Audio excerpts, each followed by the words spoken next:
ഉണ്ടായ കടുത്ത സ്ഥാനാർത്ഥി തർക്കത്തിന് ശേഷം ആദ്യമായി കോൺഗ്രസ് സ്ഥാനാർത്ഥി ടി.ഒ. മോഹനൻ കെ. സുധാകരന്റെ വീട്ടിലെത്തി. ഹൈക്കമാൻഡിന് നൽകിയ വാക്ക് താൻ പാലിച്ചെന്ന് കെ. സുധാകരൻ ടി.ഒ. മോഹനനോട് പറഞ്ഞു. കെ. സുധാകരൻ നാളെ കണ്ണൂരിലെ തെരഞ്ഞെടുപ്പ് കൺവെൻഷനിൽ പങ്കെടുക്കുമെന്നും കോൺഗ്രസിനെ വിജയിപ്പിക്കാൻ മുന്നിൽ നിന്ന് പ്രവർത്തിക്കുമെന്നും ഹൈക്കമാൻഡിന് നൽകിയ വാക്ക് പാലിച്ചും എന്നാണ് സുധാകരൻ പറഞ്ഞതെന്ന് ടി.ഒ. മോഹനൻ വിശദീകരിച്ചു. സുധാകരന്റെ ഉപദേശമനുസരിച്ചാണ് മുന്നോട്ടു പോയിട്ടുള്ളതെന്നും അത് ഇനിയും തുടരുമെന്നും ടി.ഒ. മോഹനൻ കൂടിക്കാഴ്ചയ്ക്ക് ശേഷം പറഞ്ഞു. ടി.ഒ. മോഹനനെ ഷാൾ അണിയിച്ചാണ് സുധാകരൻ സ്വീകരിച്ചത്. ക്ഷീണിതനാണെന്നും അതിനാൽ മാധ്യമങ്ങളോട് കൂടുതൽ പ്രതികരണത്തിന് ഇല്ലെന്നും കെ. സുധാകരൻ വ്യക്തമാക്കി. എല്ലാവരുടെയും ആഗ്രഹം അതാണ്. പ്രത്യേകിച്ച് കേരളത്തിലെ ജനങ്ങൾ അവരനുഭവിക്കുന്ന ബുദ്ധിമുട്ടുകളെ കുറിച്ച് എല്ലാവർക്കും അറിയാം. അവയ്ക്കൊരു പരിഹാരം എല്ലാ തരത്തിലും പരാജയപ്പെട്ട ഒരു ഭരണകൂടം 10 വർഷമായിട്ട് നമ്മുടെ മുമ്പിൽ നിൽക്കുന്നു. പലരും പറഞ്ഞതുപോലെ ബംഗാളിലെ ഗവൺമെന്റ് 33 വർഷക്കാലം ഭരിച്ചതിന് ശേഷമാണ് ജനങ്ങളിൽ നിന്നും ഒറ്റപ്പെട്ടു പോയതെങ്കിൽ ഇവിടെ 10 വർഷം കൊണ്ട് തന്നെ അതിനേക്കാൾ വലിയ മോശം അവസ്ഥയിലേക്ക് എത്തിയിട്ടുണ്ട്. ഏതായാലും അത് മാറ്റിയെടുക്കുക. കണ്ണൂർ അസംബ്ലി മണ്ഡലത്തിൽ 2 തവണയായി UDF പരാജയപ്പെടുന്നു. ആ UDFനെ തിരിച്ചു കൊണ്ടുവരിക ആ ഒരു വലിയ ദൗത്യമാണ്. ആ ദൗത്യം എല്ലാവരും കൂട്ടായി ഏറ്റെടുക്കാൻ വേണ്ടിയിട്ടുള്ള പ്രയത്നത്തിലാണ്. അദ്ദേഹത്തിന്റെ സ്നേഹപൂർണമായ ആശ്ലേഷവും അതുപോലെ തന്നെ അനുഗ്രഹവും ഒക്കെ ഈ സമയത്ത്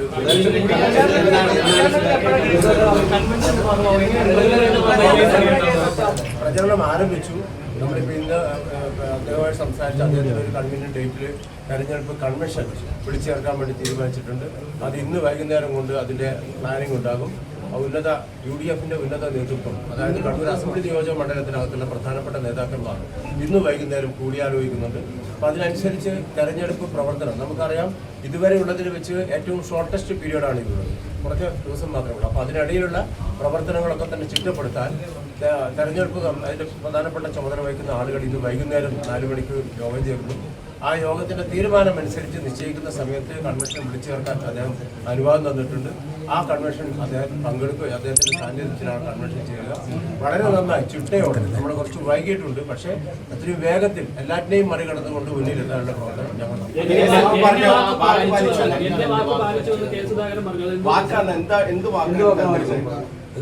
അത് കഴിഞ്ഞ ദിവസങ്ങളിലെ ചർച്ചകളൊക്കെ നിങ്ങൾ കണ്ടു കാണും. അതുമായി ബന്ധപ്പെട്ടാവാം. കാരണം അദ്ദേഹം ഹൈക്കമാൻഡിൽ കൊടുത്ത വാക്കാണ്.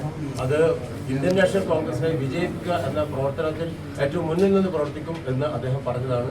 ആ നിലയിലുള്ള തന്നെ സ്ഥാനാർത്ഥിയാകുമെന്ന് കെ. സുധാകരൻ നേരത്തെ പറഞ്ഞിരുന്നു. അതാണോ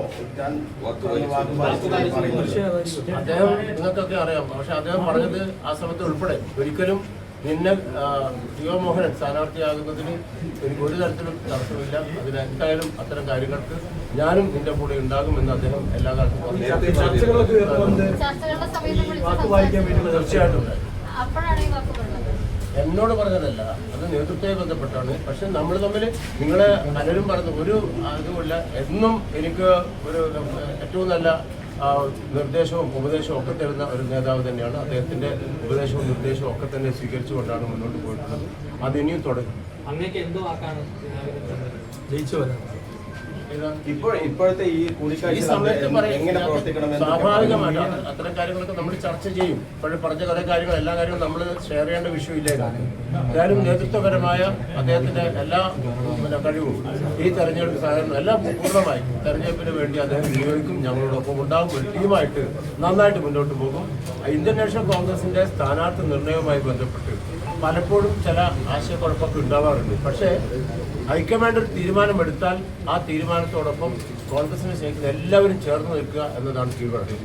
പല സ്ഥലത്തും വെടിയും പുകയൊക്കെ ഉണ്ടെങ്കിൽ പോലും നമ്മൾ അതൊക്കെ കെട്ടടങ്ങിയിട്ടുണ്ട്. അത് കണ്ണൂരിൻ്റെ കാര്യത്തിലും മറ്റു പല സ്ഥലത്തും. അപ്പോൾ ഏതായാലും